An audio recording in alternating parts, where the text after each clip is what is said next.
Vacuum fill किया sir, या आपने पोलराइजेशन के लिए ऐसी पिच दे दी कि इन्होंने अच्छी बैटिंग कर दी और सारा नुकसान हो गया टीआरएस का? आप वहीं, उनको फायदा हुआ पोलराइजेशन का, आप वहीं रह गए।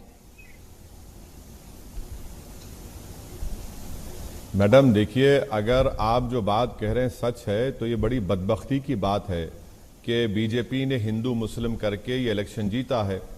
मेरा मानना यह है कि म्युनिसिपल इलेक्शन में बीजेपी ने पुराने शहर के ताल्लुक से कहा था कि इसको हम सर्जिकल स्ट्राइक करेंगे, आप वहां पर कुछ नहीं कर सके, डेमोक्रेटिक स्ट्राइक उल्टा आप पर पड़ गया। बीजेपी ने यूपी के मुख्यमंत्री को बुलाया, जिस वार्ड में वहां पर 3 वार्ड पर एमआईएम ने कामयाबी हासिल की। अमित शाह को आपने कहा था कि 4 मीनार में बुलाया, घासी बाजार डिवीजन हम बीजेपी से जीत गए।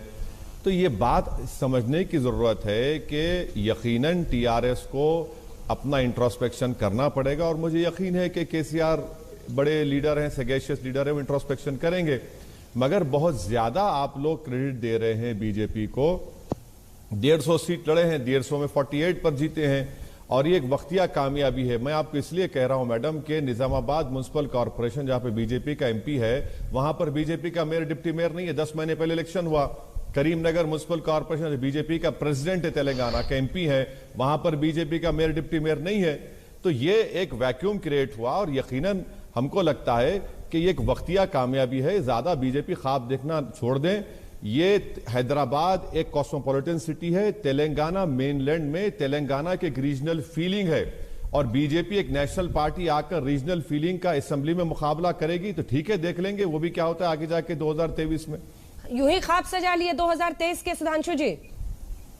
देखिए, मैं ये कहना चाहता हूं, जो हमको उपदेश दे रहे हैं, हम तो बचपन से सुनते आ रहे हैं, सलाउद्दीन ओवैसी जी के जमाने से, कि हैदराबाद पे तो टोटल कंट्रोल इनका था, और आज अपने मुंह से बोल रहे हैं कि हम पूरे हैदराबाद में लड़े ही नहीं।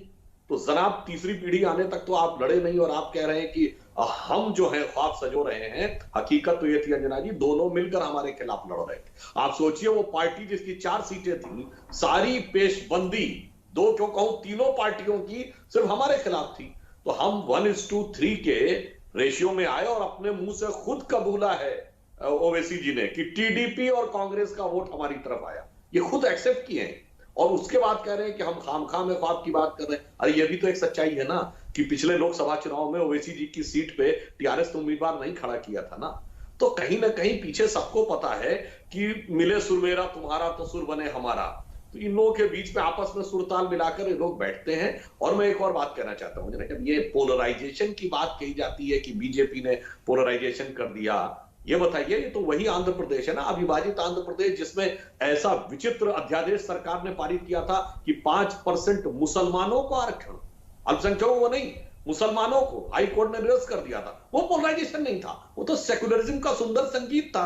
फिर कर्नाटक में वही किया, 5% मुसलमानों को आरक्षण देंगे, फिर कोर्ट ने रोक दिया, वो भी सेकुलर संगीत था।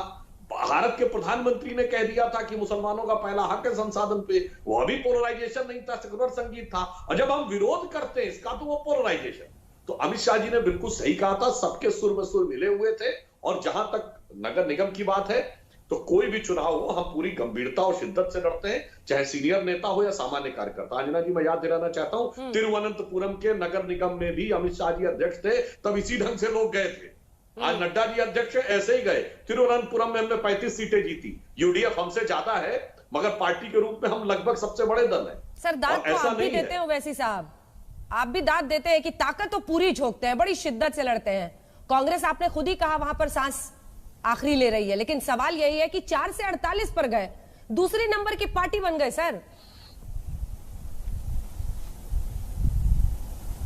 नहीं, पहले तो सुधांशु जी को मैं करेक्ट करना चाहूंगा कि 2019 के लोकसभा के चुनाव में टीआरएस का कैंडिडेट मेरे खिलाफ था।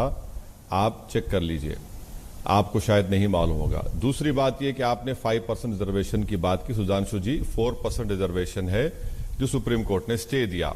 आपने फिर से गलत कहा कर्नाटका के बारे में। कर्नाटका में आपके चीफ मिनिस्टर है, आप इस प्रोग्राम को खत्म होने के फौरन बाद आप उनको फोन मिलाकर कह दीजिए कि सर, कर्नाटका के मुसलमानों को रिजर्वेशन आप क्यों दे रहे हैं। आपकी सरकार है, आपकी सरकार कंटिन्यू कर रही है, तो देश को पता तो चल जाएगा ना कि सोशली एजुकेशनली जो बैकवर्ड कम्युनिटी है उसको आप जो संविधान में प्रोविजन है, मुसलमानों में जो कास्ट हैं उनको मिलता है, रिलीजन के नाम पे नहीं मिलता है। सुधांशु जी, आप काफी पढ़े लिखे हैं, आप कॉन्स्टिट्यूशन जानते हैं। अब रहा सवाल कि आप ताकत झोंक दिए, सब झोंक दिए। अरे भैया, हैदराबाद में क्या हुआ सुधांशु जी? हैदराबाद पार्लियामेंट सेगमेंट में तो आपकी नहीं दाल गली। आप कहां पर जीते मैं बता रहा हूं आपको, सिकंदराबाद का डेटा दे दिया। मलकाजगिरी पार्लियामेंट सेगमेंट में, जहां पर एलबी नगर असेंबली कॉन्स्टिट्यूंसी है, वहां पे आपने जीता। अब अगर आप ये कहेंगे कि हैदराबाद जीएचएमसी के इलेक्शन से हमको ये लग रहा है कि हम तेलंगाना जीत जाएंगे, सुधांशु जी, दूर के ढोल सुहाने लगते हैं। अभी 3 साल बाकी हैं, हमको पूरा यकीन है कि कैसे आपसे मुकाबला करना। मगर ये बात बिल्कुल सच्चाई है कि आपका होम मिनिस्टर, केंद्र मंत्री और एमओएस हैदराबाद का है, उसको खुद पता नहीं है कि आपकी पार्टी कह रही है कि 30,000 रोहिंग्या के नाम वोटर लिस्ट में है, इतने अफगानी यहां पर है। तो इसका मतलब यह है कि आपकी पार्टी खुद आपके गृह मंत्री जनाब अमित शाह को बदनाम कर रही है झूठ बोलकर। तो बताइए ना, ये सब आपका काम नहीं किया, आपने नेगेटिव कैंपेन चलाया और नेगेटिव कैंपेन का सिलसिला ज्यादा देर नहीं चल सकता। आप हमेशा हिंदू मुस्लिम करते रहेंगे, ज्यादा नहीं चलने वाला है।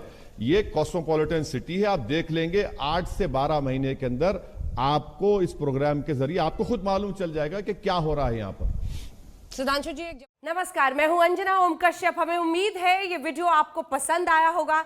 लेटेस्ट खबरों के लिए यूं ही देखते रहिए आज तक, और इस वीडियो के पसंद आने पर लाइक, शेयर एंड सब्सक्राइब करना ना भूलें।